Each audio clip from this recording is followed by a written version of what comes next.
Hello students, आज हम लोग प्राइम फैक्टराइजेशन के बारे में पढ़ेंगे। तो प्राइम फैक्टराइजेशन को समझने से पहले हम लोग फैक्टर पर एक बार नज़र डालेंगे, फिर प्राइम फैक्टर को समझेंगे, फिर प्राइम फैक्टराइजेशन को समझेंगे। तो चलिए स्टार्ट करते हैं और समझते हैं एक एग्जांपल के थ्रू से फैक्टर्स को। तो किसी भी नंबर का फैक्टर क्या होता है या कौन कौन सा नंबर उसका फैक्टर कहलाता है। तो जिस नंबर से जिस जिस नंबर से कोई भी एक बड़े नंबर को डिवाइड कर सकते हैं एग्जैक्टली, वो नंबर उसका फैक्टर कहलाता है। तो चलिए 10 को किस किस नंबर से डिवाइड कर सकते हैं देखते हैं। तो 10 को 1 से डिवाइड कर सकते हैं, 2 से डिवाइड कर सकते हैं, 3 से नहीं डिवाइड कर सकते हैं, 5 से कर सकते हैं और 10 से कर सकते हैं। तो डिवाइड तो 3 से भी कर सकते हैं, लेकिन उसका रिमाइंडर 0 नहीं आएगा। हमको ऐसा नंबर से 10 को डिवाइड करना है कि रिमाइंडर 0 आ जाए।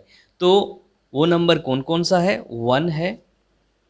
10 को अगर डिवाइड करते हैं 1 से, 2 से, 5 से और 10 से, तो रिमाइंडर हमेशा 0 आएगा। यानी कि 1 का टेबल में भी 10 आता है, 2 का टेबल में भी 10 आएगा, 5 का टेबल में भी 10 आएगा और 10 का टेबल में भी 10 आएगा। लेकिन इसके अलावा जो नंबर बच गया, जैसे 3 का टेबल में 10 नहीं आता है, 4 का टेबल में भी 10 नहीं आता है, इस तरह से 8 हो, 9 हो या 7 हो, उन नंबरों का भी मल्टीपल 10 नहीं है या उनके टेबल में 10 नहीं आता है। इसीलिए 10 का जो फैक्टर है वो 1 है, 2 है, 5 है और 10 है। यानी कि फैक्टर मतलब क्या हो गया? जिस नंबर से किसी बड़े नंबर को एग्जैक्टली डिवाइड किया जा सके, वो उसका फैक्टर कहलाता है। चलिए एक और एग्जांपल लेके समझते हैं। अगर हम 20 को लेते हैं तो 20 को किससे किससे डिवाइड कर सकते हैं? 20 को 1 से डिवाइड कर सकते हैं। हमेशा 1 और वो नंबर अपने आप होगा ही, इसके अलावा बीच में बहुत सारा नंबर हो सकता है।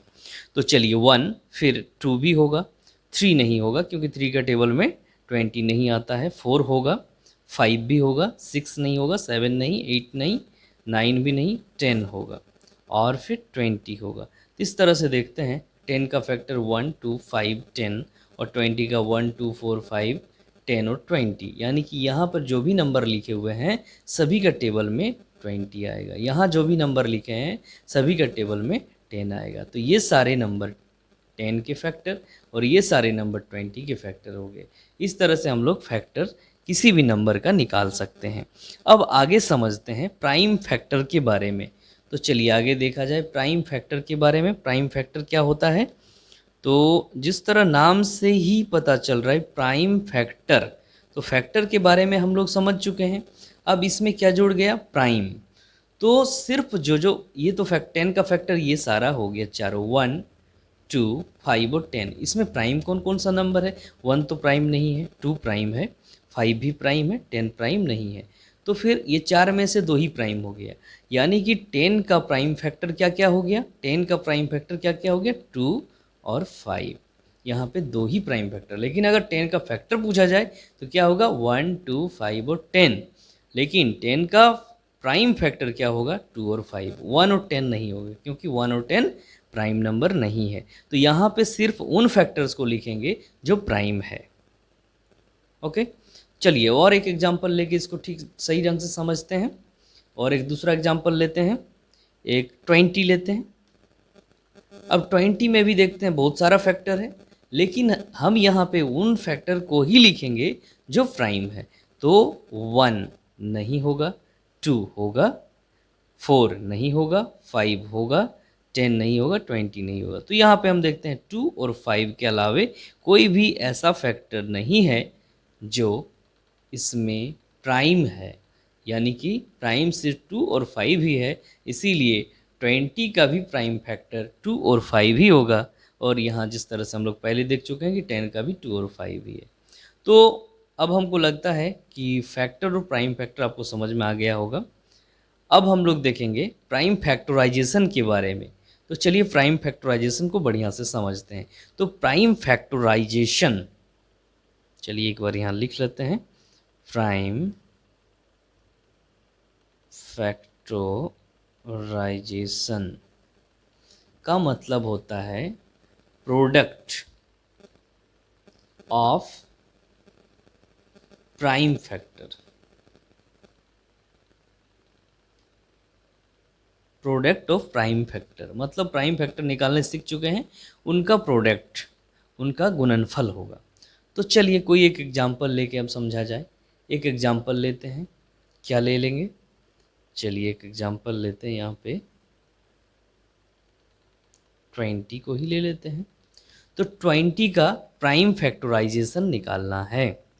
तो 20 का प्राइम फैक्टराइजेशन कैसे निकालेंगे हम लोग, 20 को यहाँ लिखते हैं। अब इसको हम किससे किससे डिवाइड कर सकते हैं, तो डिवाइड तो हम 1 से भी कर सकते हैं, जो भी इसका फैक्टर है सबसे डिवाइड कर सकते हैं। देखिए यहाँ पे हम पहले निकाल चुके हैं कि 20 का फैक्टर क्या क्या है, 1 2 4 5 10 और 20, लेकिन हमको सिर्फ अभी देखना है प्राइम फैक्टर को, वो क्या है 2 और 5। तो हम देखेंगे कि इस 20 को 2 और 5 से ही डिवाइड कर सकते हैं। तो 2 और 5 में छोटा क्या है, तो छोटा 2 है, तो 2 से पहले इसको डिवाइड करेंगे। तो यानी कि प्राइम फैक्टराइजेशन निकालने के लिए प्राइम फैक्टर से डिवाइड करना पड़ता है। तो प्राइम फैक्टर 2 है सबसे छोटा, 2 से डिवाइड करें तो क्या होगा, 10 आ जाएगा। 10 को भी 2 से डिवाइड कर सकते हैं, क्या होगा 5 आएगा। अब 5 को भी 5 से डिवाइड कर सकते हैं, क्या आएगा 1 होगा। जब तक यहाँ पे 1 नहीं आए तब तक इसको आगे बढ़ाते जाना है। जब ये 1 आ जाए तो समझिए ये प्रोसेस हो गया है। अब हम इसका प्राइम फैक्टराइजेशन क्या होगा बता सकते हैं। तो चलिए इसको लिखते हैं हम लोग, prime factorization of 20, prime factorization of 20 is equal to, यहाँ पे क्या क्या नंबर आया, 2 आया, फिर 2 आया, फिर 5 आया। इस 1 से को लिखे या ना लिखे कोई फ़र्क नहीं पड़ता है। तो 2 और 5 इसको मल्टीपल के फॉर्म में लिखेंगे, प्रोडक्ट के फॉर्म में, 2 इंटू 2 इंटू 5। तो ये हो गया 20 का प्राइम फैक्टराइजेशन। 20 का प्राइम फैक्टराइजेशन क्या हो गया, 2 इंटू 2 इंटू 5, ये हो गया 20 का प्राइम फैक्टराइजेशन। अब इसी तरह से हम लोग और एक एग्जाम्पल लेके समझ सकते हैं। तो चलिए एक इससे भी बड़ा नंबर ले लिया जाए। एक हम लोग ले लेते हैं 75 को, दूसरा एग्जाम्पल 75 ले लेते हैं और इसका प्राइम फैक्टराइजेशन निकालते हैं। तो क्या करेंगे, सबसे पहले 75 को यहाँ लिखेंगे और इसको डिवाइड करेंगे। किससे किससे डिवाइड करेंगे, तो सबसे छोटा जो प्राइम नंबर है उससे पहले ट्राई करेंगे। 75 है तो 75 को 2 से डिवाइड किया जा सकता है, नहीं, क्यों, क्योंकि हम लोग रूल ऑफ डिविजिबिलिटी पहले ही पढ़ चुके हैं। आप उसको जाके प्लेलिस्ट में देख सकते हैं, उसमें हम लोग पढ़े थे कि अगर वंस प्लेस में 2 4 6 8 या 0 हो तो ही कोई नंबर 0 से डिविजिबल होता है, 2 से डिविजिबल होता है। लेकिन यहाँ पे वंस प्लेस में 5 है, इसीलिए 2 से डिविजिबल नहीं होगा, तो इसीलिए 2 से डिवाइड इसको नहीं कर सकते हैं। अब आगे 3 से चेक करते हैं। तो 3 से अगर कोई भी नंबर डिविजिबल होता है तो उन नंबर का जो डिजिट होता है उनका सम 3 का मल्टीपल हो जाता है। तो चलिए ये डिजिट्स को ऐड करके देखते हैं, 7 और 5 12, 3 का टेबल में आता है, यानी कि ये 3 से भाग लग जाएगा। तो चलिए इसको 3 से भाग दिया जाए। तो 75 को जब 3 से भाग देंगे तो कितना आएगा 25। अब क्या ये 2 से 25 2 से डिवाइड होगा, नहीं होगा।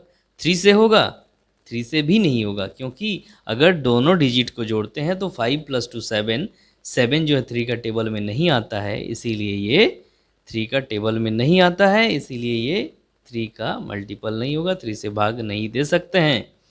तो 4 से तो नहीं दे सकते हैं, 5 से भाग दे सकते हैं। तो चलिए 5 से देते हैं, 5 5 या 25, फिर 5 आ गया तो 5 से दे देंगे, यानी कि ये इसका डिवीज़न हो गया। अब हम लोग प्राइम फैक्टराइजेशन निकालते हैं। तो 75 इक्वल टू क्या किया आया 3 5 5, तो हम इसको लिखेंगे 3 इंटू 5 इंटू 5। 1 को नहीं लिखते हैं, छोड़ देते हैं, 1 को लिखना ना लिखना मल्टीपल में बराबर है यहाँ पे। तो 3 इंटू 5 इंटू 5, ये इसका प्राइम फैक्टराइजेशन 75 का हो गया। तो आज वीडियो को यहीं पे ख़त्म करते हैं। आप लोग वीडियो को लाइक कर दीजिए और चैनल को ज़रूर से ज़रूर सब्सक्राइब कर लीजिए। आज क्लास हम लोग यहीं पे ख़त्म करते हैं। Thank you.